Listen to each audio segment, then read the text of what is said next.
Thank you for downloading this Brum Radio podcast. For more podcasts, visit brumradio.com. And now, for your listening pleasure, it's the Brum Picture Show, brought to you by Brum Radio. Hello, and welcome to the Brum Picture Show, the weekly film show brought to you by Birmingham-based community cinema collective Screen B14. Now, this week's episode, we're calling the Civil War episode. No, we're not going to be talking about Captain America's Civil War, although I'm sure there's a number of you out there who would rather we did. No, I'm afraid you'll have to wait for our Marvel episode for that, which will be coming out soon. In your dreams. No, in actual fact, we're going to be celebrating the release of Alex Garland's latest film, Civil War, by talking about Civil War films. Or are we? You see, my suggestion that we make this episode about Civil War films caused somewhat of a civil war amongst the Brum Picture Show team, as we angrily debated whether Civil War films constituted a genre, and indeed what actually counts as a civil war. Stay tuned to find out which of us emerges from this victorious. Now, despite this internal conflict among us, I am delighted to say that once again we have a full studio today. My name is Paul Vernon, and joining me today, again taking time from her busy schedule to waffle on about films, the multi-talented filmmaker and leader of the Brum Picture Show Western Forces, Commander Nadine O'Mahony. How's it going, Nadine? Good. It's all good on the Western Front.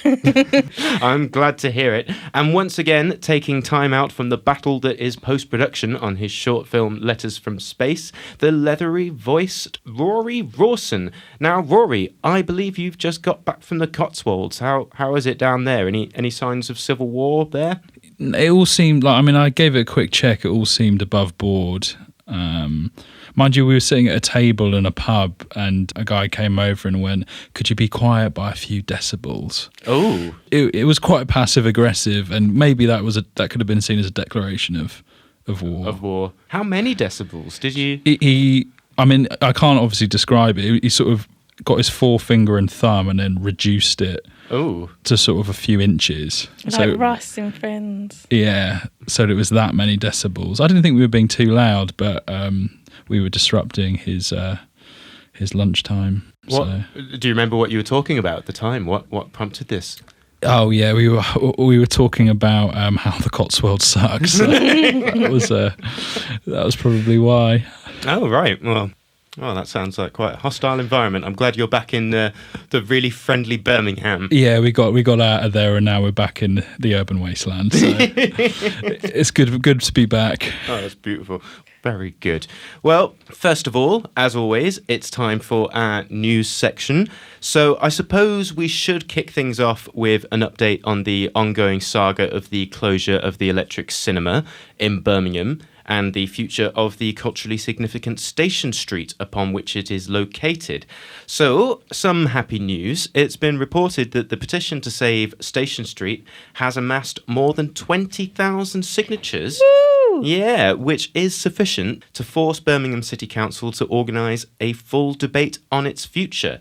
So this has attracted support from celebrities such as Nadine's best friend Stephen Knight, and Brian Cox, who, in talking about the Old Rep Theatre, which is located on Station Street, has said that some of the finest actors in the UK have travelled through the place. It was designed beautifully, with the raking such that there is no bad seat in the house, and it would be tragic to lose such a wonderful and historically important venue. Now, I don't know why... Are you sure that's the right Brian Cox? I thought it was a bit weird that he was taking time out from his physics and whatnot to talk about the theatre, but yeah, it's the only Brian Cox I can think of. Not the Brian Cox from Adaptation or Succession or Troy by any chance? Oh yeah, there's the actor, isn't there? Yeah. Oh, it was probably him then, wasn't it? Oh, okay. Well, anyway, regardless of which Brian Cox it was, that was a nice thing to say. And hopefully this means that good things will happen and the entirety of Station Street will be saved and the Electric Cinema will open again and the Crown will open again and Yeah. like the olden times. So Joe Lycett and Stuart Lee have both written about it in The Guardian, so That will it's get 'em. getting out there. Yeah. There we go. So yeah, that is good news. So hopefully that actually makes a difference. A petition that actually means something, that causes change. What happens after the petition? You need to get on the Facebook group, Yeah, the Save the Electric Facebook group. but I Yeah. guess after the petition, all the Birmingham City Council people they're forced to get together, and then they go, Have to "Can talk we about open it. Station Street?" And then they say no. Okay, that's what I was just checking. Yeah. I don't think it's So- closed. well, it's more the fact that it might be destroyed, I suppose. But yeah, so hopefully that is good news. That's a shambolic start to the news. Any news caught your eye, Nadine? I've got some news that ties in rather nicely Go with the on. theme. Oh yeah. We'll be discussing Alex Garland's Civil War later on. But Alex Garland, there was a bit of shock. Alex Garland suggested that he might not direct any more movies. Oh yes. But then there was a kind of climb down on that. I think basically he just finished a film and was like, I'm never making a film again, as every director does.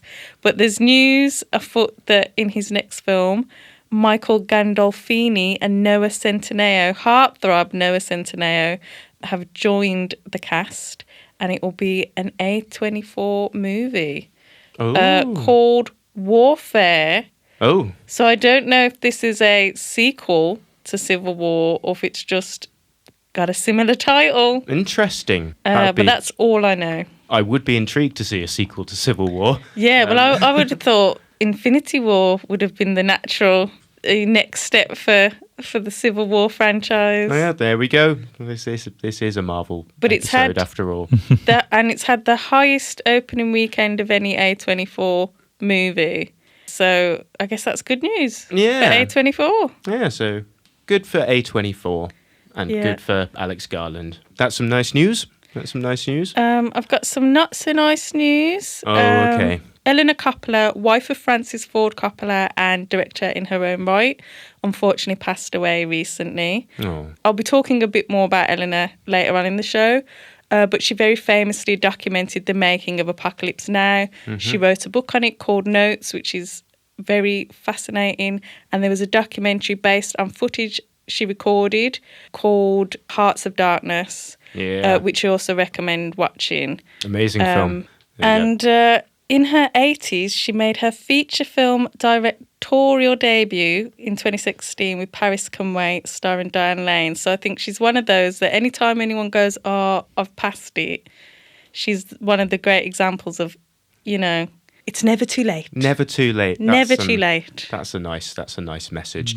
Just quickly, whilst we're in the in memoriam section of the show, I thought it would be remiss of us not to mention the death of O.J. Simpson, who is, let's say, best remembered for other things than his acting career, but he was American football. Yeah, that.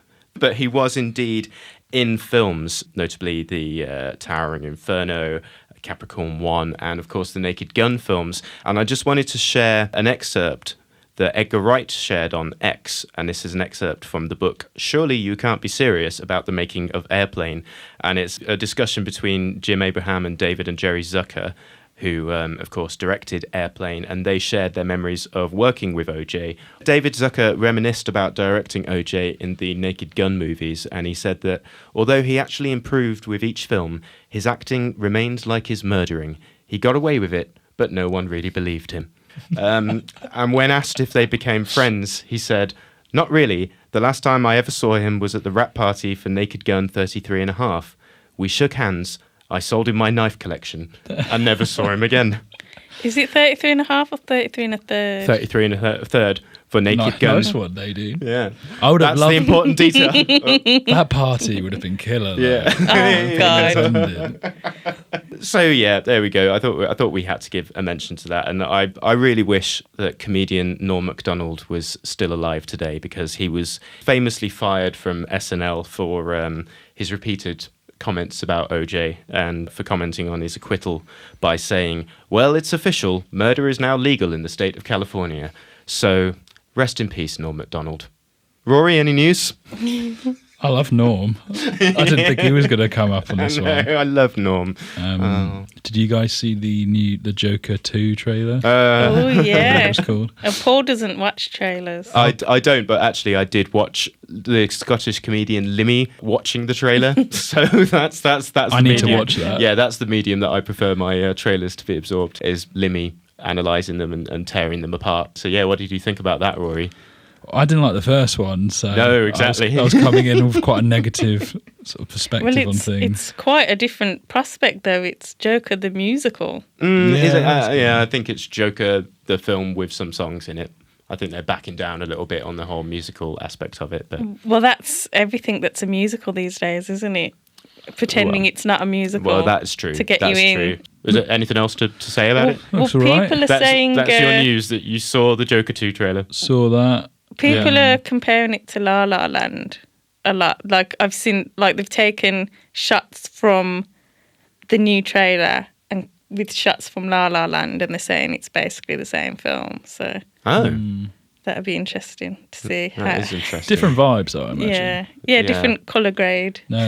Yeah. I've got another bit of news, Oh, go on. which I don't know if you like this or not. Apparently, they're doing a new Blair Witch Project films in the works. Oh, Yeah. again.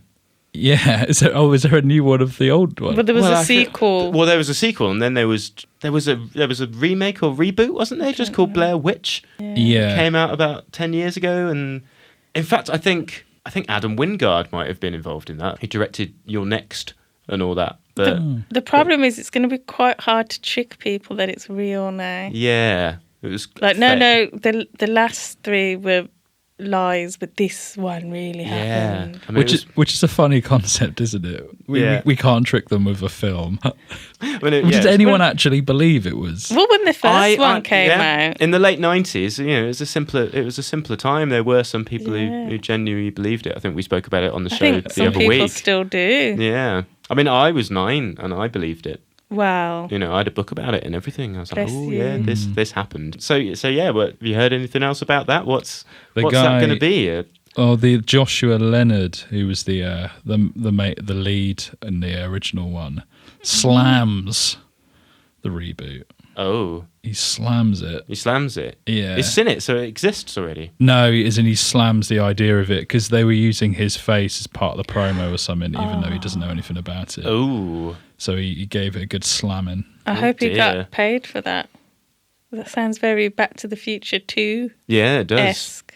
Well, yeah, I'm not sure how I feel about Oh, I that. don't. When I say they use his face, I think it was in like the release of the film. It wasn't. They weren't AI generating his face on someone else. Right. Yeah, but But like, superimposed his head Yes, onto no, that would be a bit. They could have just got someone else to do it. All right. Interesting. Yeah. Well, I'm not sure how I feel about that at all. I mean, I inevitably will go and see it, but come on, guys. You're the reason they keep remaking them, Paul. I you know. keep going to see them. Like, I'm not going to like this one, but I better check. Yes, I better check how much I hate this.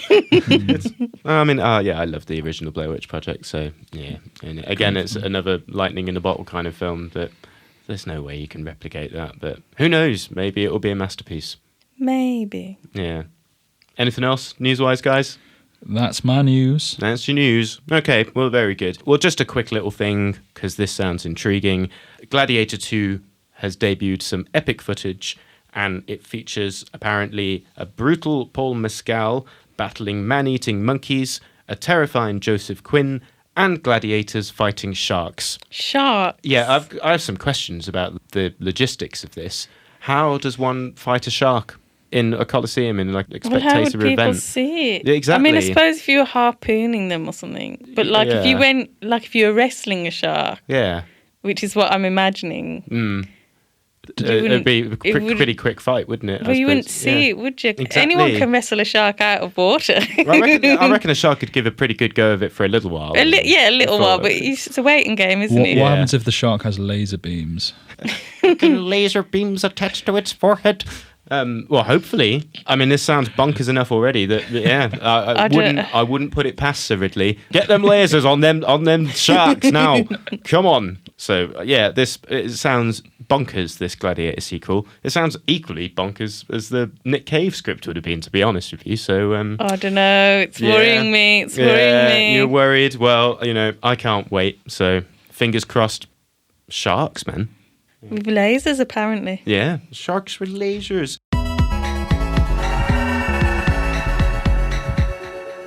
You are listening to the Brum Picture Show on Brum Radio, and today we are indeed talking about Civil War.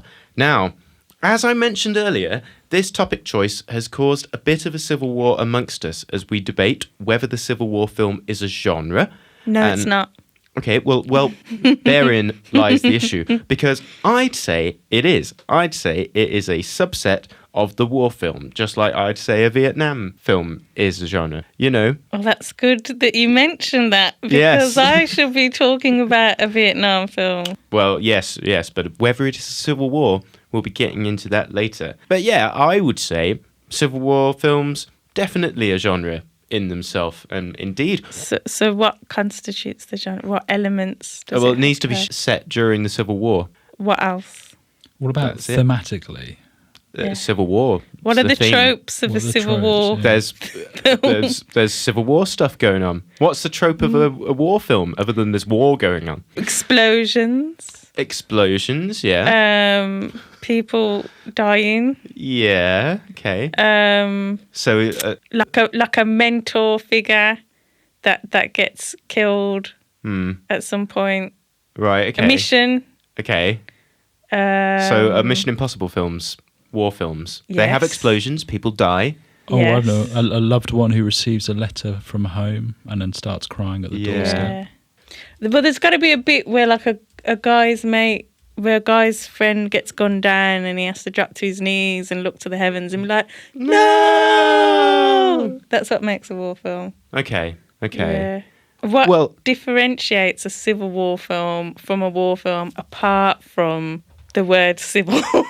Well, the fact that it takes place during a civil war. mate, No. You can't. It's just a war film You that can, takes its place. genre is more than just a place and time. It's like saying, "Oh, this is a."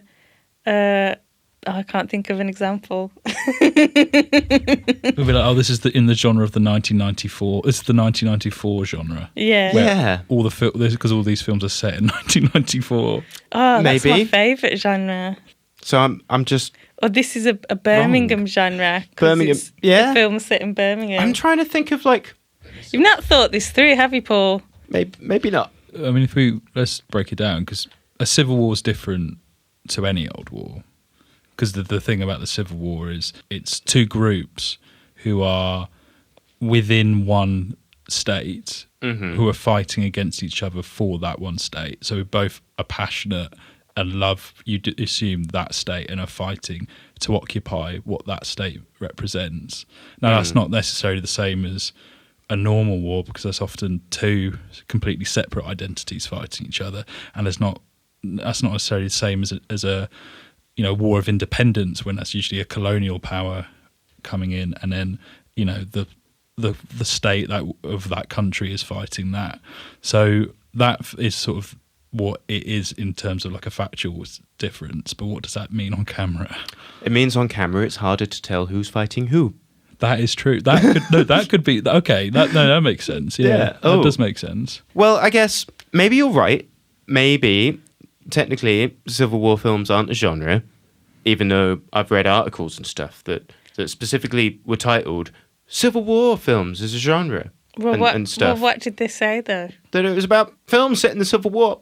That's You must right. have said more than that. All I'm saying is that when I say let's do a Civil War episode, that we should be choosing films that are specifically set in an indisputable civil war. Can I So, just say? like- Can I just interrupt? Yeah. I wanted to do a nunsploitation episode. And I debate that that's a genre.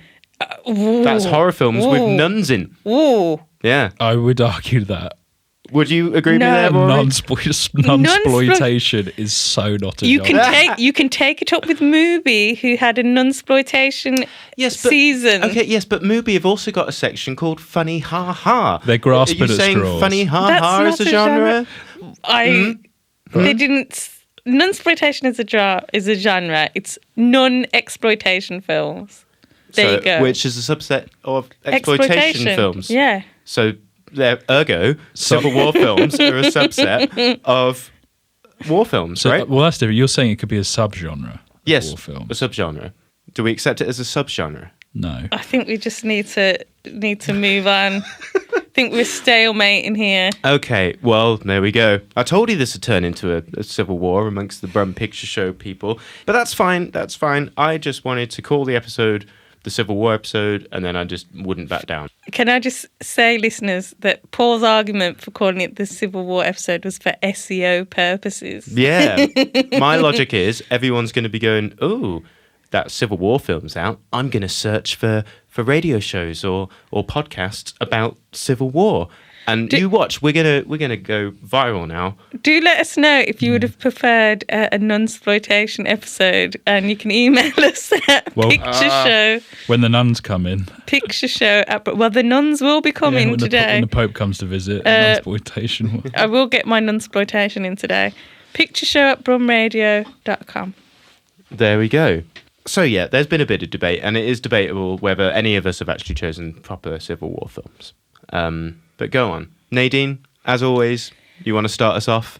What are you going to talk to us about today? Well, I'm going to talk to you about one of the greatest films of all time. Oh, yeah. Apocalypse Now. Woo! Oh, Woo! that is undeniably one of the greatest films of all time. Debatable whether it's a civil war, but I suppose it was between North and South Vietnam, and then Technically. and then Well, I believe the Americans got involved. Yeah, well, it's the thing that the Vietnam War is framed as the Vietnam War, not the Vietnamese Civil War. Yeah, because it is within the context of the Cold War and the influences of the Cold War superpowers. Thank goodness we have somebody on the show who's actually read a book. Yes, He knows what they're talking about. Rory, the closet intellectual of the show. It's well closeted. No, he plays the layman, but he knows more about everything than both of us. Except films. Well, anyhow, I'd Anyway, like yes. to start off my summary of Apocalypse Now with this quote from Francis Ford Coppola and the documentary film Hearts of Darkness. Yes. So he said, "My film is not a movie. My film is not about Vietnam. It is Vietnam. It's what it was really like. It was crazy. And the way we made it was very much like the way the Americans were in Vietnam. We were in the jungle. There were too many of us. We had access to too much money, too much equipment, and little by little, we went insane." And that was that was him in the 1979 Cannes Film Festival talking to reporters about his film. Now, if you don't know much about Apocalypse Now, Francis Ford Coppola, he'd already made The Godfather and The Godfather Part 2 at that time, so he, was one of the biggest film directors on the planet. Had grown disillusioned with Hollywood and had teamed up with George Lucas to completely change the way films were made. That was their mission. They made a company called American Zoetrope, and Apocalypse Now was going to be their proof of concept.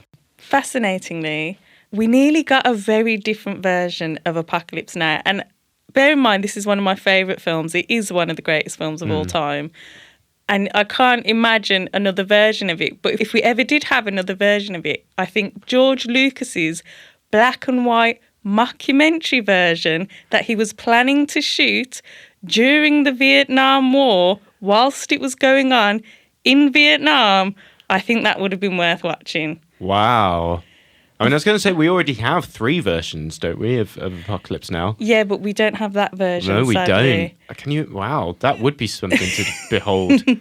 I mean, obviously it didn't happen because no studio was going to fund a film being shot in Vietnam during the Vietnam War, because that's, insane. It's a bit of a problem for insurers, isn't it? Yeah. Why would you do it in black and white, though? I think to make it look like news. Yeah, Interestingly, news archive footage, yeah. I don't want to jump the gun here, but if you see Civil War, there's that idea of sort of incorporating news style footage and photographs into the film. So maybe that was a bit of an influence from George Lucas's original vision. I don't know. Yeah. Do you think Return of the Jedi was his Was his substitute Vietnam? for that? Yeah. The Ewoks with the Viet Cong. People say that that's exactly what the Ewoks were. Oh, really? Yeah, he was inspired by the Vietnamese. And Lily Gladstone of Killers of the Flower Moon said the reason she got into films was because she wanted to be an Ewok. What? Yeah. She wanted to be an Ewok. She felt like they represented the natives. Right, okay. In the Star Wars universe, and she realised that they weren't real and they were actors inside suits, and she thought, oh, I could do that. I'm sorry, what? I'm sorry, Paul. Anyway. I think they should make a cuddly toy out of her from Killers of the Flower Moon. Probably Cuddly not. toy Viet Congs. Anyway, thanks for derailing my section with your nonsense. Sorry, carry on, Nadine. Say some serious things. So, unfortunately, George Lucas' black and white vision of Apocalypse Now wasn't to be, but thankfully we got Francis Ford Coppola's colourful psychedelic fever dream of a film instead. Italian cinematographer Vittorio Storaro, who has a colour theory. I can't go into all what the colours mean, but every colour means something apparently. And he had a lot of Italian crew on there, a lot of Americans. They wasted lots of money on flying in sandwiches from America and crazy stuff like that. Because basically no studio would back this film. They looked at filming in Australia. They changed their mind. They ended up filming in the Philippines. Unfortunately, the Philippines had its own civil war going on. So there were times when they had to call back their helicopters to actually go and fight the rebels. Wow. There were monsoons. The crew were on psychedelic drugs a lot of the time. Sets were destroyed. Francis Ford Coppola was just spaffing money away on this project. He was bankrolling this film basically because nobody else would, and they just wasted so much money. They wasted so much money on unnecessary stuff. It's the real miracle of this film is that there is a film. Yeah. That they actually finished the film and it exists. If you watch the making of documentary, and there's clips on YouTube as well, Francis Ford Coppola was pushed to his limits and told his wife that he was looking for a graceful way out and that, you know, the film was going to end him. It's amazing that he finished it at all. Probably only with her kind of support and his family thinking of them as protective factors. Like, he really had a breakdown on this film. Martin Sheen, the star of the film, the second star of the film, I should say, Harvey Keitel was originally cast in the Martin Sheen role. Oh, yeah. But was let go for reasons that aren't completely clear. But there were some creative differences, shall we say. Martin Sheen had a heart attack during the making of the film. Martin Sheen also burst his hand open, karate chop in a mirror. As you do? Yeah, and refused to get medical help. So they just kept rolling the cameras. I mean, you know, a bit of a health and safety nightmare, frankly.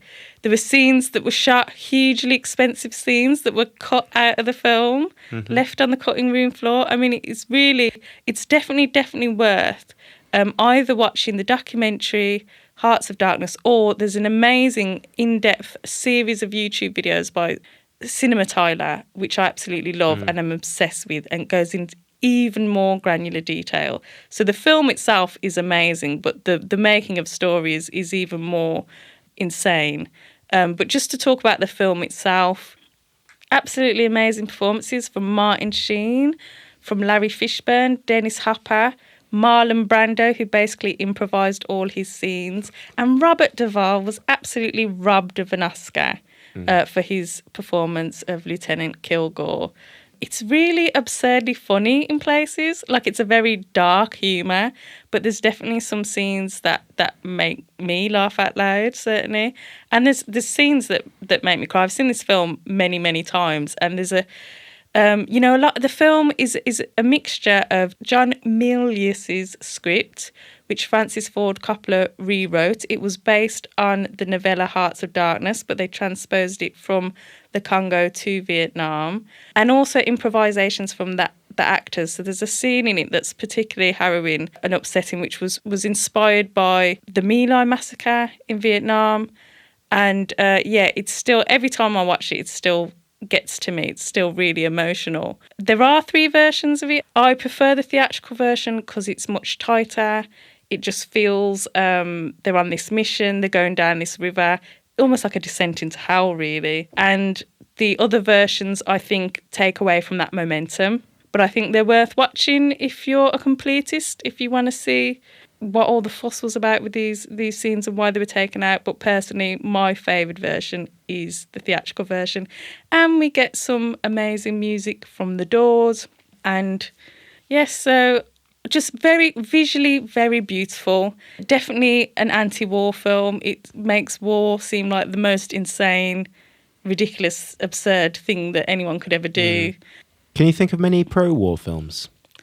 Alex Garland's Civil War. I do agree that Apocalypse Now is one of the greatest films of all time, if not the greatest, just by virtue of the fact that it's almost an accident. A masterpiece came out of such chaotic circumstances. It's just absolutely remarkable.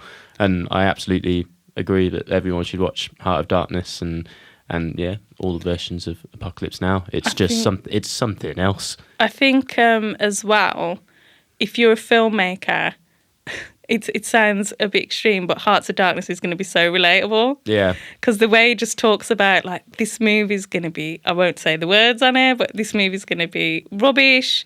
You know, I'm going to fail. It's going to be terrible. And his wife's there going, well, maybe it's like when you do an exam and you think you're going to get an A and you get a B or something. He's like, I'm going to get an F. This is going to be a failure. Yeah. And then it was, it's literally one of the best films ever made. So it is, if you're someone who suffers with imposter syndrome, this is a film to watch, the making of it. And there's another great film, completely different film, but it's called My Life as directed by Nicholas Winding Refn. Right. And it's very similar territory in that whilst making Only God Forgives, Nicholas Winding Refn's wife made a documentary about the making of that. And it is, again, very incisive about sort of filmmaking and mental health and sort of the stress and pressure that directors put themselves under. So I think, but I do quite enjoy watching those films because it does make you feel like, oh, it's not just me. Yeah. And I feel like maybe Alex Garland was feeling a little bit of that when he said he wasn't going to make any more films. Yeah, I was going to say that it's Hearts of Darkness is kind of similar to Burden of Dreams, the film about the making of Werner Herzog's Fitzcarraldo. But to be honest, I don't think Werner Herzog actually had any self-doubt when he was making that film. It's just like, yes, this is fine. I mean, the crew are dying, but we've got to get the boat up the mountain. What are we supposed to do? In the rainforest, this is just normal. Of course, this is going to be a wonderful film. So, it's definitely a production about a similarly chaotic production, but with a not so self-doubting director, definitely. You do need some kind of insanity to make a movie. Yeah, absolutely. But yeah, everybody, if you haven't seen Apocalypse Now, what are you doing listening to this? Go and watch it. Go and watch it. Well, no, listen to the rest of this. Yeah. And then go and watch it. You are listening to the Brum Picture Show on Brum Radio, and today's episode is the Civil War episode, and we have been kind of talking about Civil War films. So we've just heard Nadine talking about Apocalypse Now, which is kind of a Civil War. Technically a Civil War. And now we're going to hear Rory's pick. So, Rory, have you stuck to the brief? What are you going to talk about? I'm going to defend my decision as part of the brief. Okay. I can't wait for this. Yeah. So I find Irish history fascinating, and the Irish War of Independence and the Civil War as well in particular, and then sort of what happened after. So I chose Michael Collins, which is a sort of an often forgotten 1996 biographical period drama, directed by Neil Jordan and starring Liam Neeson as Michael Collins, who was sort of the central leading figure in the early 20th century for the Irish struggle and the War of Independence, and then also really a folk hero in Ireland throughout and even now to this day. And it's in terms of the history, it's on the back end of the Easter Rising in 1916, in which the Irish Republicans had to surrender to the British. and many of their sort of key leaders were killed and shot. So James Connolly is probably the most well known of those, and Michael Collins and Eamon de Valera, who were the two key sort of Irish figureheads after that. They managed to escape. Then led to sort of a general election, which the Sinn Féin declared Ireland as a free state, which then led to the war because the British came in. And I think the film's is really just a film about violence and its consequences. It was made in 1996, which at the time, the IRA was still quite prevalent, so it was actually quite a sort of, it must have been a difficult film to really make during that time, and I think it was even postponed because of the attacks that happened during that time. But yeah, I mean, the reason why I could defend this film as a potentially a Civil War film if we're seeing it as a genre is because although it focuses on the Irish War of Independence, it's really about sort of two key figureheads, which are Michael Collins and Eamon de Valera, who were the two sort of opposing perspectives which led to the Civil War happening. So Michael Collins was, a big proponent of, I guess, almost conservatism in Ireland. He was a big proponent of negotiating with the British. He was the first one who signed the treaty with the British, which made Ireland not independent, but I believe a free state.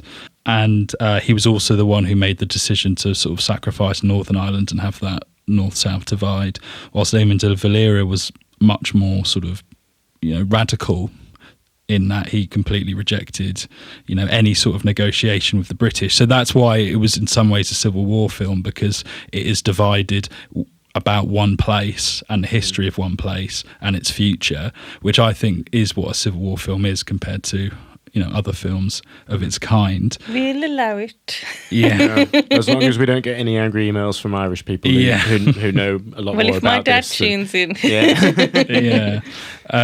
But I don't know, because obviously, you're Irish as well, Nadine. Your family originate from Ireland, and within Ireland, the thing about the Civil War is it wasn't split even between a place, really. It was split family to family, brother to brother, proponents of Michael Collins, supporters of Eamon de Valera, and, spoiler alert, it was, Michael Collins became mythologized because he was assassinated.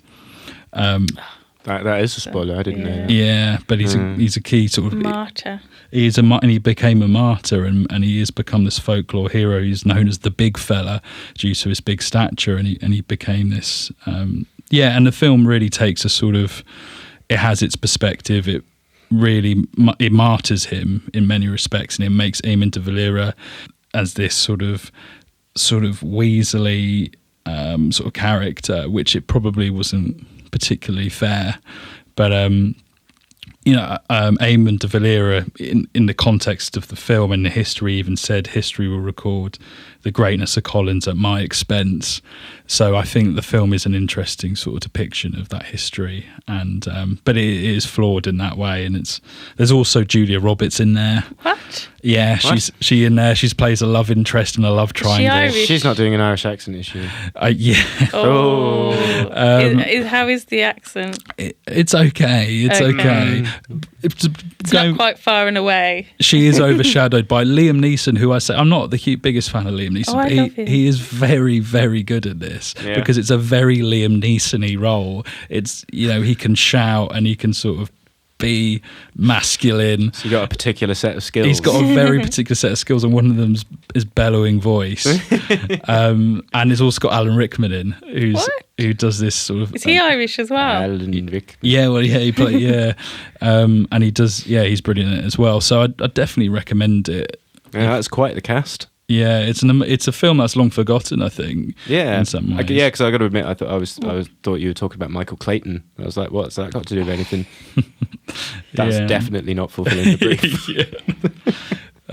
But yeah, in particular for me, because I love that period of history, I really like Michael Collins as well as a sort of a historical figure.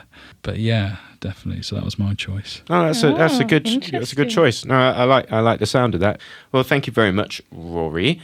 that sounds like a better film than The Patriot, which was going to be your original choice by the multi-talented Roland Emmerich with Melly G, as you call him. I love Melly G. Melly G. Not his views, his films. Yeah, that was very, very quick to correct yourself there. Apocalypto, brilliant film. Yeah, amazing film. As is Hacksaw Ridge. And I like The Passion of the Christ. That's an exploitation film. And is it a Civil War film? Yes. Potentially. Very good.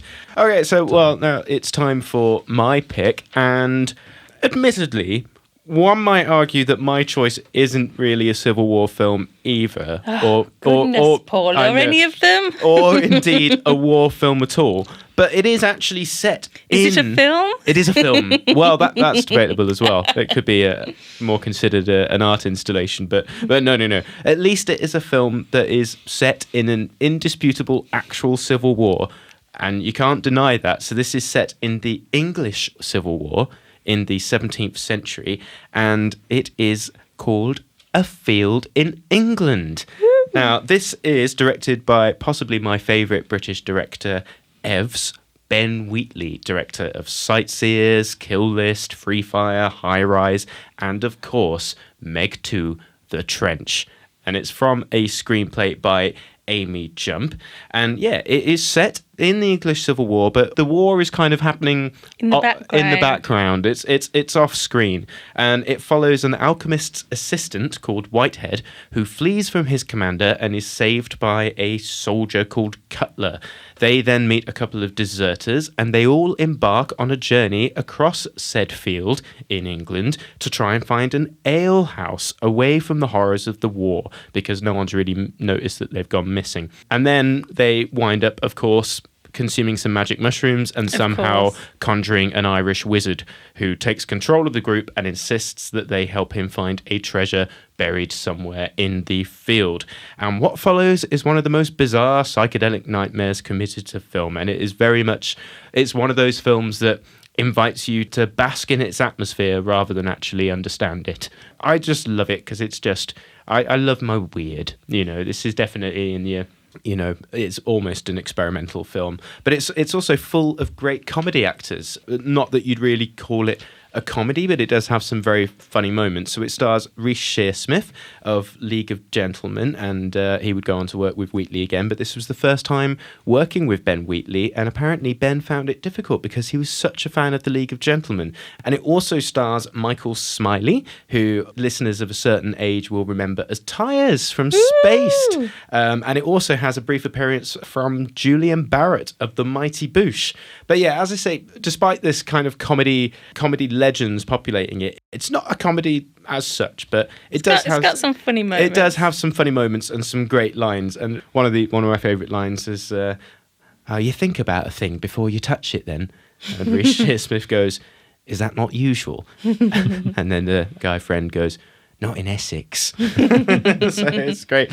But yeah, it's just such an experience of a film, and it is wildly experimental. So, it kind of starts off kind of just normal war filming kind of thing, and then as it goes on, it just gets absolutely mad. So the film is like interspersed with moments of tableau. So they'll just kind of hold a pose. That's a device that's used, and you're like, what's that about? And then you just go, oh, okay. And then, yeah, the editing is just insane. Like, as it goes on, like, Wheatley says he was influenced by people like Sam Peckinpah. And so there's all these kind of, as the film gets more mad, he says, like, the film starts to fold in on itself. You get, like, multiple parts of the story cut together happening at the same time. And it just, allows the audience to kind of process more than they normally would be able to. And there's just, like, loads of little tricks to kind of mess with your brain and just add to the psychedelic experience of it. So it is supposed to be a psychedelic experience for the audience. It really makes you feel like you're stuck in that field as well, just kind of like trying to navigate your way out of this single location. And they also experimented with lenses, so they used really cheap plastic lenses for the dreamlike shots to contrast with like the really deep focus shots that make up most of the film. And they made their own little lens called the Mesmerizer, which was made from a child's telescope from Poundland and a lens cap with a hole drilled in it. it, and it cost £4.50, and that's How inventive. I know, just amazing. I just love it, and it's just got so many wonderful moments. Like there's this bit with Reece Shearsmith coming out of a tent attached to a rope, doing a face, and it's brilliant. Brilliant. Reece Shearsmith is brilliant, though. He is. Like Reece, I want to see him in more films. Like he is such an incredible actor. And a dramatic role as well. Yeah, exactly. And apparently he improvised the face that he was doing when coming out of the tent, because he's supposed to come out looking all ashen and horrified, but instead he comes out with this like demonic grin on his face, just like, and it's just great. Yeah, Reece Shearsmith. Amazing. But yeah, an amazing cast. Interesting that we both chose psychedelic films. Do you Yes. think, is war inherently psychedelic? Well, yeah. Oh, God. Paul, can I? Yes. Is there any war in it? In the background. You can hear some noises, can't you? Yeah. Somebody gets stabbed. Yes. At the beginning. Like there are muskets and there's guns and there's spears and stuff. But at least it's actually set during the Civil War. But war in it? There's no war in it. You hear a bit. At the beginning. At the beginning, What'd you there's a hear? little bit of war. What'd you hear? Some Like- like a kerfuffle. That could just be the neighbour.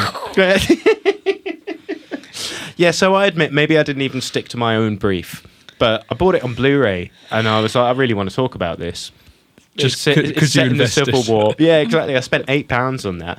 And also, just a quick shout out to the Blu-ray. The Blu-ray is amazing because it's got all these special features. It's got an audio commentary, and it's got basically a little filmmaking masterclass, and it is just one of the prime examples of why we need to keep physical media alive, because they just don't bother with these special features anymore. And the special features on DVDs and Blu-rays, they're like a film school for a lot of people. So I'd like to yeah. borrow that, man. Yes, you may.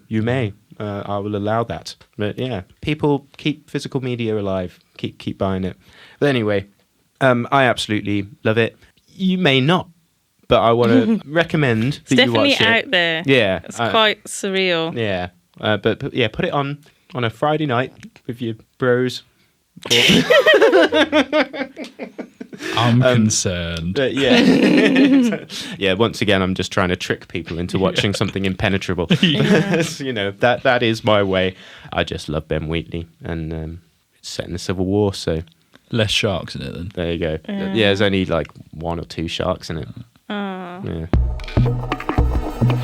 You are listening to the Brum Picture Show on Brum Radio, and we have been talking about Civil War films, kind of. But why have we been talking about Civil War films, Paul? Well, I'm glad you asked, Nadine, because I don't know if you've heard, everybody, but Alex Garland has released a new film, and it's called Civil War. Gasp. Gasp. Audible gasp. So we're going to be talking about that for a moment. So yeah, this is the latest film from Alex Garland, and it follows a group of journalists, specifically war photographers, who travel across a Civil War-torn America to try to get to the Capitol and get an interview with the president. What's Trump done? Yeah. Well, actually, it's Nick Offerman.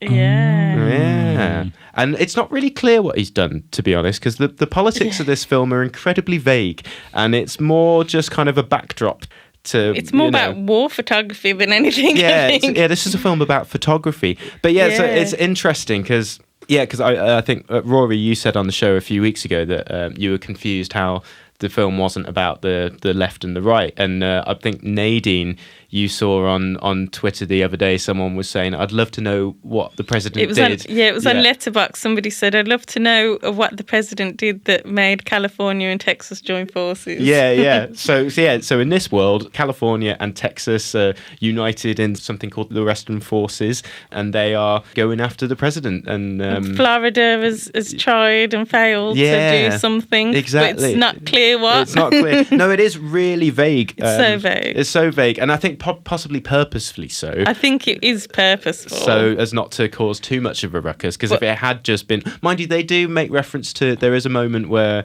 they talk about the Antifa massacre. Yeah. So that was probably the closest it gets to kind of really talking about real life. But were the politics. Antifas massacred or were they massacring? Well, exactly. 'Cause, depending on your Yeah. politics, you might interpret that a different way. But the point is that it at least acknowledges that Antifa exists in this universe. Yeah. So I don't know, that's something. But yeah, it more just seems as kind of a device to kind of get things going, because I think what this film really reminds me of is 28 Days Later, to be honest, and indeed zombie films in general, in that it's more just about characters trying to navigate an apocalyptic world. So it's like in 28 Days Later, and many zombie films, it takes the form of a road movie, really. It's just a bunch of characters trying to get from A to B and then finding themselves in all these different scrapes. Scrapes and japes all along the way. Well, not many japes, to be honest. But not many. But no, it's Could have done with more japes. Could have done with more japes, but it still does have that little moment, like the little moments of japes, like, and again, like. Then a scrape. And then a scrape happens. But it's like in things like Dawn of the Dead, like there's the little moments where they just kind of remember what life was like. So there's the bit where they're just all playing in the mall, and it's just like that. Yes, it's just like the olden times. There's a scene here where they come across a town that seemingly is keeping out of the Civil War, and everything is just on the surface quite normal. How do you keep out of a civil war, though? Well, exactly. But that is kind of addressed in the film. But it's just like this brief moment of normality where they go into a clothes shop and try on some dresses and stuff. And then Kirsten Dunst's character, it's starring Kirsten Dunst, she says that, this is like everything she'd forgotten. And then her colleague, Sammy, is like, oh, that's funny. This is just like everything I remember. And it's there's little moments like that. But it really does follow the beats of a zombie film, I felt, and it's. I felt it was more like All About Eve with guns.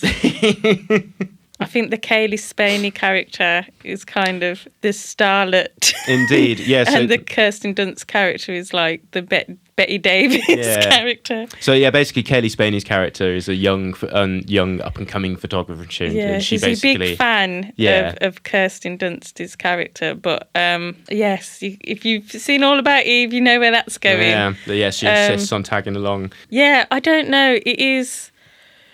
Like you say, it's very intentionally apolitical, but it's very hard to make a film like that and not address American politics in some way.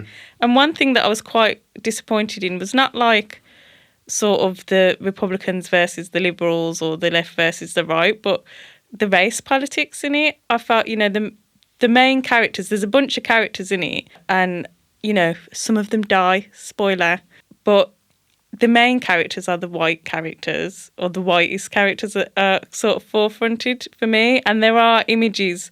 It's kind of like a post-racial America. Race isn't mentioned at all, which I just think is really weird because it's set in America.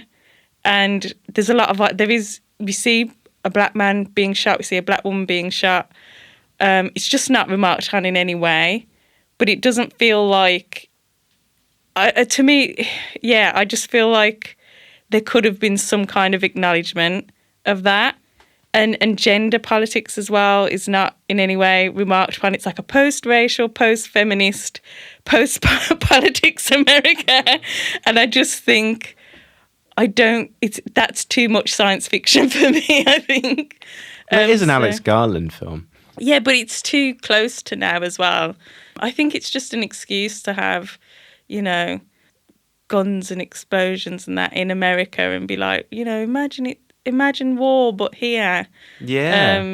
And it's not like, I don't think it's a terrible movie. I think if you go in looking for something really intellectually stimulating with something to say politically, you're going to be disappointed. I think if you want to watch an entertaining film, it is engaging. It's an engaging film. Anytime things get a bit quiet, there's a big bang. Yeah. I jumped about 10 times during this film because of the sound design. It's fine. Alex Garland for me is very hit and miss. Okay. I like some of his films. I don't like others of his films. I think this is in the middle for me. Okay. But I think, it's like I say, it's A24's biggest opening weekend. It looks really good. There's some good performances. There's a couple of really beautiful moments in it, but I wasn't, enamoured with it. Well, I find Alex Garland to be very hit and hit. I love him very dearly, and I loved this film. And I disagree with you, Nadine. It's better than what you just said. So the Civil War at the Brum Picture Show continues. But yeah, I just thought it was great, and I didn't really care that it was apolitical. I thought it was just that was the ideal backdrop to a really gripping story. And there's just I thought it looked stunning. There's the sound design I absolutely loved, and I just loved the way it just built. You're not up. as jumpy as me, though. No, well, I don't know. Sometimes can be, but yeah, it just builds to an absolutely assaulting final act, and it's got one of the most satisfying endings that I've seen for a while. I didn't like the ending. I loved the ending, and I just loved the whole thing. And I will say, there's this scene with Jesse Plemons that is just jaw-droppingly tense and just incredible, and I will admit that nothing else in the film kind of matches that level of just oh my goodness, what's going to happen kind of thing. And it was just up there with some of the best moments of Breaking Bad, even though that's a TV show, but Jesse Plemons is in it. You know, those moments where you're just like, wow, what's happening? Jesse Plemons is quite scary though. Yeah, he is, and he does it so well. He really does. So yeah, I just thought it was marvelous, and I recommend you go see it. Rory, have you managed to catch it yet? I haven't, but it's been the one I've been wanting to see. Mm-hmm. Yeah, we'll get it. We'll get it in at some point. Yeah, hopefully in the next week or two. Very good. Definitely. Yeah. I look forward to hearing what you think. And I'll let the Civil War continue. Yes, exactly. Maybe I'll be apolitical on it. Yeah, well, I was ambivalent. Well, I guess Nadine, you were kind of, but you were kind of ambivalent. Bad. So Rory, you've got to hate it. You've got to hate it now. I've got to hate it. Okay, I can do that for balance. I can get some hate. Yeah, I think if you like Alex Garland, you'll like it. I think I will like the film. Yeah. I've just got the feelings. I like it. I like it, but. There you go. So yes, mixed reviews on the Brum Picture Show, but I'm presenting this show, so. Officially 5 stars from the Brum Picture Show. I've said it. Oh, I didn't realise this was a dictatorship now. It is. Maybe we should try and overthrow him. Yeah, we're going to team up the Western forces of Rory and Nadine. I was wondering why he started wearing fake tan. And mind you, orange hair. Neither of us can edit the show, so that might be a short-lived coup. Yeah, that's right. Well, I'll cut out any resistance to me. So in keeping with our theme, we thought we'd have another war, a battle of the nuns. Woo! Yes, a civil war amongst nuns. Now, that is because, I don't know if you noticed, but there's been 2 very similar nun films in the cinema. The first Omen and Immaculate. So these have been released at around the same time, and it is an example of twin films like Armageddon and Deep Impact. So 2 incredible... Ants and a Bug's Life, I was thinking. Yeah, Ants and a Bug's Life. 2 incredibly similar films developed independently of each other and released around the same time. So the first Omen is about a young American woman with a troubled past who travels to an Italian convent and finds herself embroiled in spooky goings-on as she realizes that not everything is as it seems.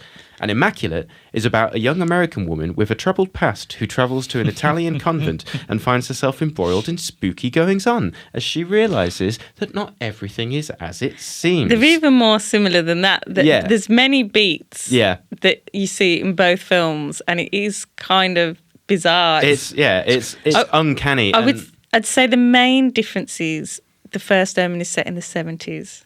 Yes, that is true. That's about it. And has a bigger budget. Yeah, the first Omen's a period piece and indeed part of the Omen franchise. But yeah, it is amazing. Like, it would be a spoiler to go into some of the more specific details of these similar beats, but it is just bonkers. Like, seeing them close together, you're just like, wow, that is mad. It's just, beat for beat, just almost the same film. You know, it's got the same themes, the same imagery, and I can only imagine when each production heard about each other that they just rushed to get into the cinemas first. But Immaculate won, and that was released first. But I suppose the first Omen had the advantage of being part of the Omen franchise. So it was a prequel to the 1976 horror classic The Omen. So Immaculate is what it's called. Yeah. Immaculate, It sounds like a musical. It doesn't sound like... Is it a horror film? Yes, Yeah. yes. Well, yeah, it's in reference to Immaculate Conception. Yeah, Immaculate Conception. I feel like that. Do you know what I mean? Things like a Madonna musical. Yeah.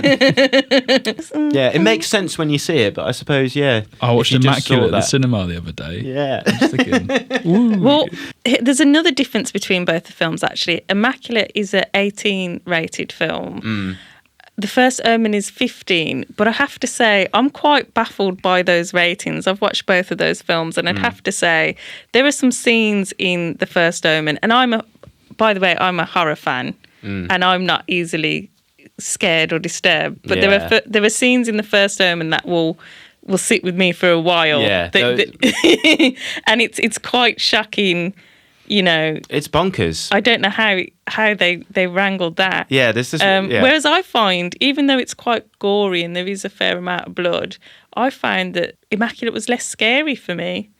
I didn't find it as disturbing, and I think overall the tone of the first Omen is much more chilling throughout. Like there's a lot of suspense in it, and I think it really builds that atmosphere.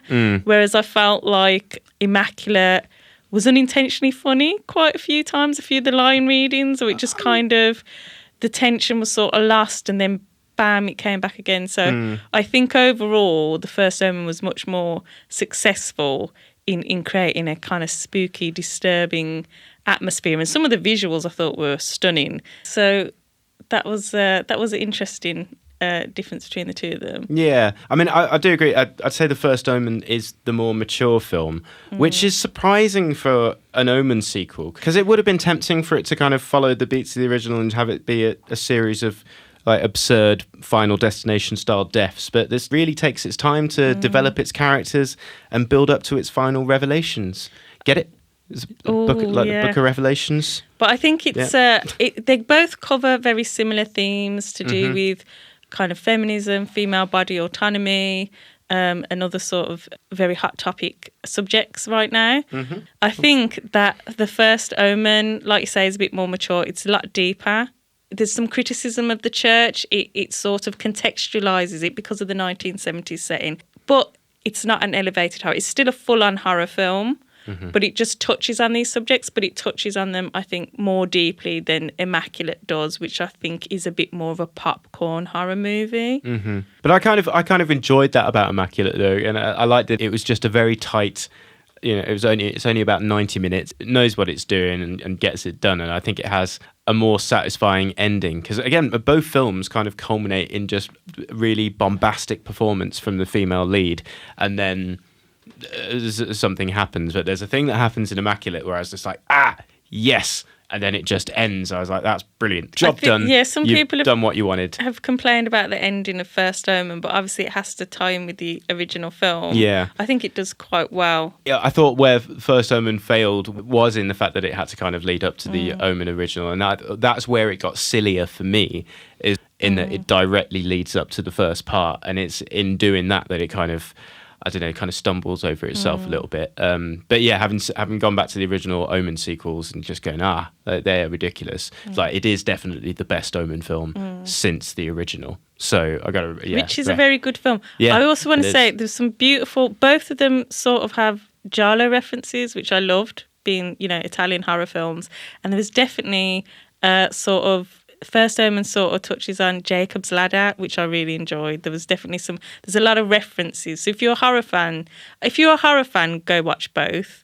If you're decided between the two, I would say First Omen, but you would say Immaculate. I would. And that's, again, Civil War at the Brum Picture Show. It all ties together, guys. It all ties together. So yeah, Battle of the Nuns, it's a tie. Ooh. So that was a waste of time. Anyway, so there you go. Rory, have you watched any films recently? Yeah, I watched Scoop.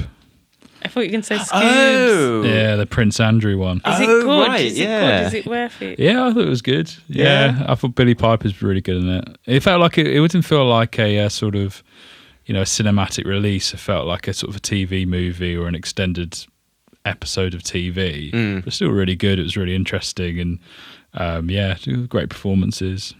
Billy Piper was amazing in it. Who's playing Prince Andrew again? Rufus Sewell. Yes. Oh, In a okay. lot of prosthetics. Yeah. Ah. But And- still somehow manages to look like Rufus Sewell. Yeah. The eyes. Right. But yeah, no, check it out if you're sort of interested in, well, I guess gossip, tabloid gossip, and Yeah. Epstein stuff as well. And Just interviews. Prince Andrew. Is it as good as Frost Nixon or something like that? Or- You know what it look? I Probably haven't not. seen it, but you know what it reminds me of a lot. It might just be the trailer, but you know the film Bombshell, Oh yeah, with yeah. Charlize Theron and Nicole Kidman. It was giving me those vibes. yeah, I enjoyed it. Yeah, it was cool. If you want to watch sort of attractive, sassy people storming around offices, Walking and talking. yeah, walking and talking, and and getting scoops, as it's called. Yeah. Go for it. No, that sounds good. I'll be sure to check that out.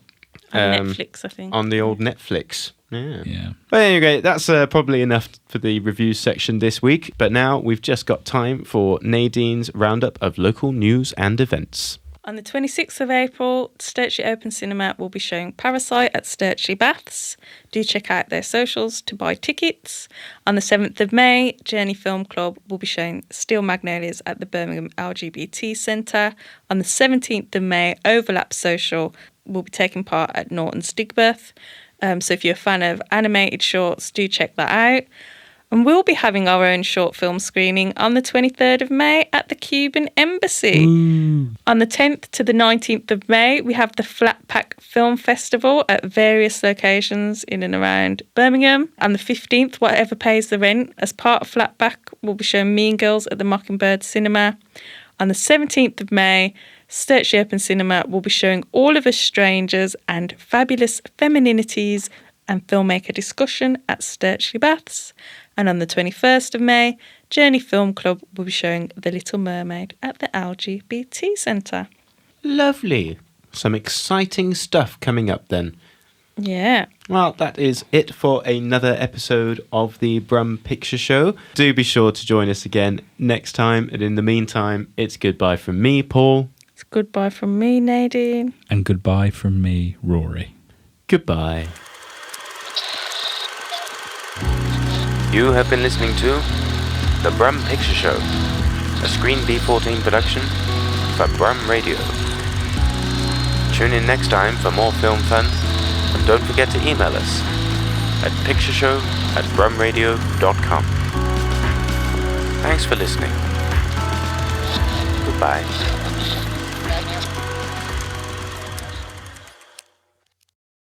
What about dog names?